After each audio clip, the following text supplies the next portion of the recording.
এই বাকলিয়া অনেক অনেক কেউ বলতে পারবে না কারো মনে অন্যভাবে আঘাত দিয়েছে।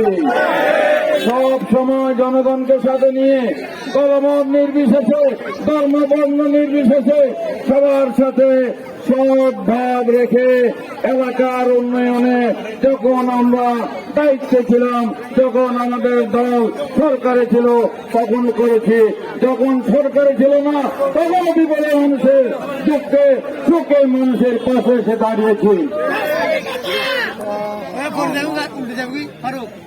এখন একটু দেওয়ার জন্য যে একটা কথা বলবো সেটা হচ্ছে, ওনারা জানতে চাচ্ছেন কেমন সাড়া পাচ্ছি। ওনারা তো দেখতেই পাচ্ছেন সাড়াটা কেমন, তাই না?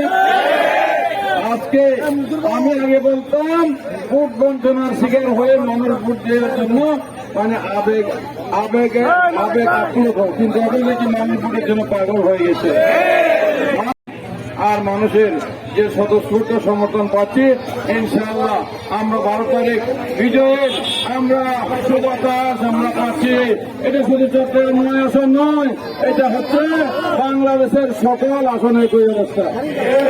আমরা এখানে কয়েকটা সিট বলতাম যে কোন পার্টি পাবে, কিন্তু ওখানেও নাকি জায়গায় অবস্থা মানে দামি সিটের জয়কার শুরু হয়ে গেছে।